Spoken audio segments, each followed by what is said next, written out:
Muy buenos días.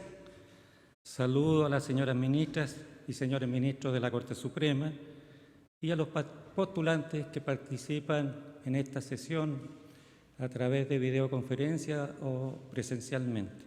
Pueden tomar asiento.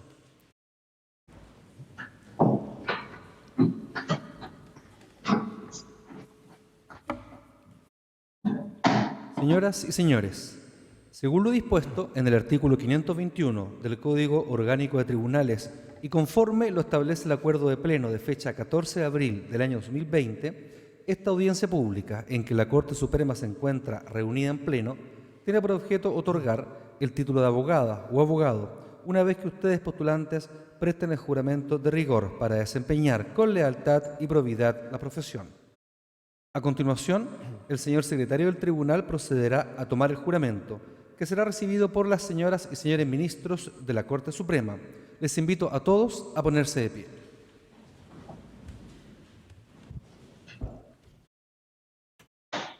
Primera Sala de la Corte Suprema.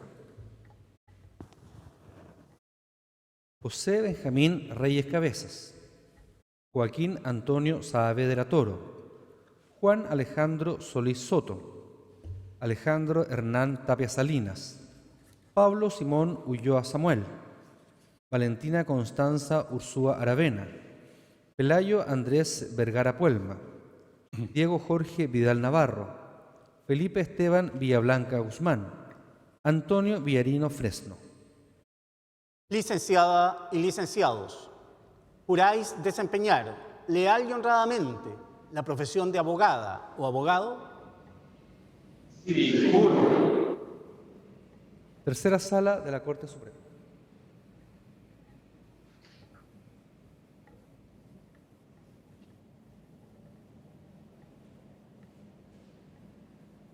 Anita María Lyon Vial, Luis Alejandro Mancilla Cárdenas, Joaquín Guillermo Maut Zarzosa, Francisco Javier Núñez Méndez, Brian Ulises Obliven Castro, Gabriel Florencio Piña Yáñez, Beatriz Antonia Prieto Cardone, Camila Silvana Pulgar Sandoval, Pablo José Recabarren Vial.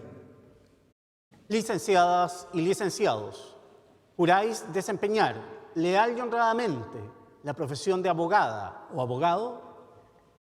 Sí, juro. Salón de Honor de la Corte Suprema.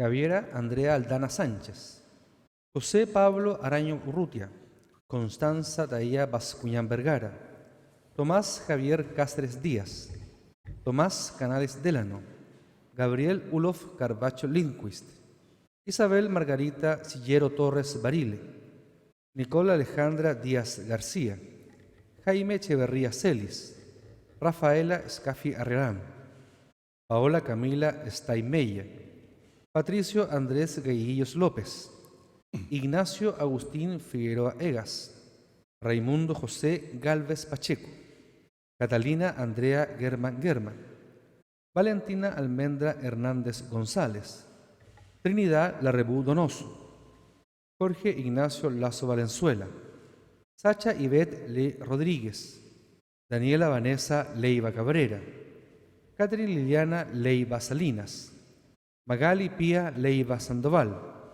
Claudia Natalia Leighton Ortega, Alejandro Ignacio Lolas Bardesi, Benjamín Erwin Lund Muñoz.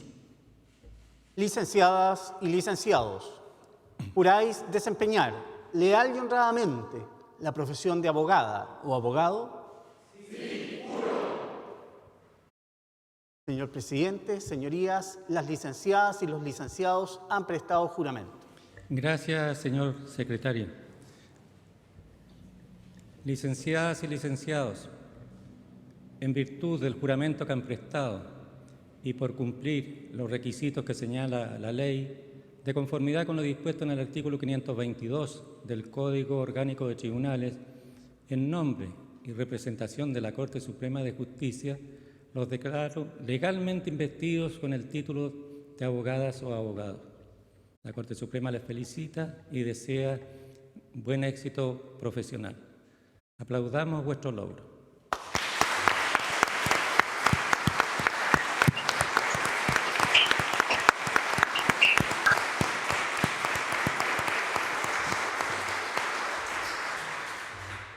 Les invito a tomar asiento.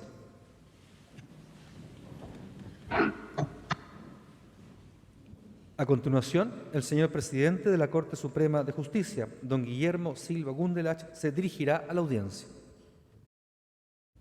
Señoras ministras, señores ministros, nuevas abogadas, nuevos abogados, acaban de recibir en esta ceremonia solemne una investidura que pone sobre sus hombros una hermosa y gran responsabilidad social: representar y defender los derechos e intereses de terceros en estrados, prerrogativa que, para responder al genuino sentido de la abogacía, no puede estar desprovista de una característica que el propio juramento señala en forma expresa: desempeñar esta función social en forma honesta y leal, adjetivos definidos por el legislador que pone a los profesionales del derecho como colaboradores de la justicia.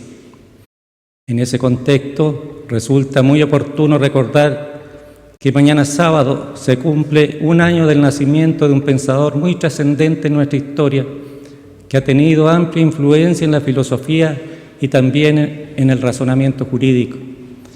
El 13 de noviembre del año 354, en la antigua ciudad de Tagaste, actualmente perteneciente a una pequeña localidad de Argelia y muy cercana en la época a la vieja ciudad de Cartago, nacía el personaje histórico al que me quiero referir el día de hoy: Agustín de Hipona, o para las personas creyentes, San Agustín.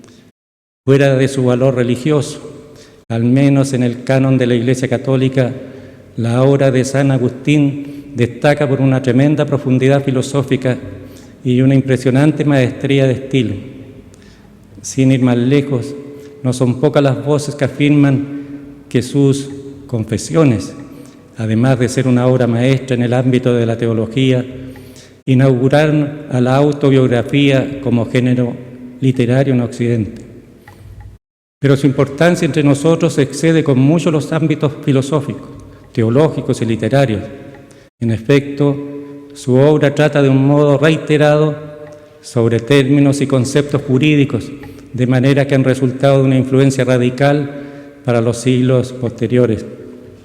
Sin la influencia de Agustín, difícilmente podría haber existido un movimiento escolástico, difícilmente la obra de Tomás de Aquino o de Francisco Suárez hubiese sido la misma. Y por esto, difícilmente podría existir ciencia jurídica en un sentido moderno. Lo anterior no deja de resultar sorprendente, especialmente considerando lo lejano del contexto y los intereses con que escribió San Agustín, porque el autor al que me estoy refiriendo no escribió en la seguridad de un Estado moderno, ni con la intención precisa de establecer doctrinas merced a un método jurídico. Al contrario, escribió en Hipona, una pequeña ciudad cercana a la antigua Cartago, en un contexto conflictivo, dominada por el declive más absoluto del Imperio Romano, la proliferación religiosa de credos y escuelas de pensamiento y la ausencia casi total de referentes universales. Considerando esto, la densidad de sus doctrinas sobre conceptos jurídicos, tales como Estado, ciudadanía, justicia y ley, aunque derivadas de una herencia intelectual griega, resuenan con una originalidad peculiar y sorprendentemente profunda. Por solo poner un ejemplo, tomemos el peculiar trinomio en que consiste su comprensión de la ley eterna, la ley temporal y la justicia. San Agustín, un decidido voluntarista, consideró que la ley siempre refiere a la voluntad de alguien, del soberano en el caso de la ley temporal, o de Dios en el caso de la ley eterna, pero que en la contraposición entre estas es que se puede reconocer su atributo más importante, el de ser justas. Entonces, en función del contraste entre la voluntad de Dios y la del soberano, introduce una manera de entender la vida en sociedad que aún hoy resuena entre nosotros. Permítaseme probar este acerto recordando una de las citas más importantes e influyentes de la ciudad de Dios y que pone en el centro de la palestra no solo las preocupaciones filosóficas, sino cuestiones políticas de la más tremenda actualidad. Sin la justicia, ¿qué serían en realidad los reinos sino bandas de ladrones? ¿Y qué son las bandas de ladrones sino pequeños reinos? Por ello, inteligente y veraz fue la respuesta dada a Alejandro Magno por un pirata que había caído en su poder, pues habiéndole preguntado al rey por qué infestaba el mar con audaz libertad, el pirata respondió: por el mismo motivo por el que tú infestas la tierra, pero ya que yo lo hago con un pequeño bajel, me llaman ladrón, y a ti, porque lo haces con formidables ejércitos, te llaman emperador. Si bien hoy el recurso a un Dios como garante de la justicia parece haber pasado de moda, no podemos decir lo mismo sobre el interés por la justicia y el carácter decisivo que ésta tiene como criterio de legitimación material básico de nuestras sociedades.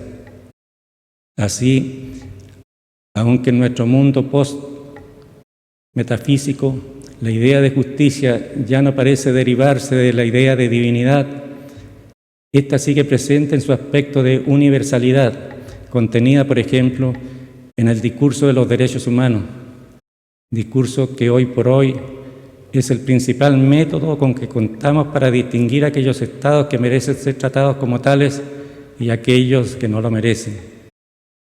Verdaderamente espero en este día tan importante, en que tengo el honor de darle la bienvenida al mundo de los abogados, el nombre de San Agustín resuene en ustedes fuertemente como recordatorio constante de que la vida del derecho no consiste en la procura de facilitar la tarea del príncipe ni del poderoso, sino muy por el contrario, de construir maneras de vivir en conjunto que, en un sentido que todos podamos compartir, puedan llamarse justas.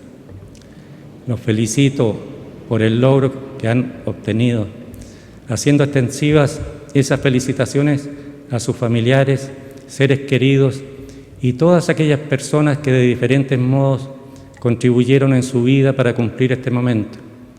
A partir de hoy comienza para ustedes una tarea que los tiempos actuales hacen especialmente desafiantes para quienes se abocan a las ciencias jurídicas, con una sociedad demandante de profesionales comprometidos e inquietos por el encuentro y construcción de soluciones justas. Confío en que sabrán responder a este acto de confianza social. Muchas gracias.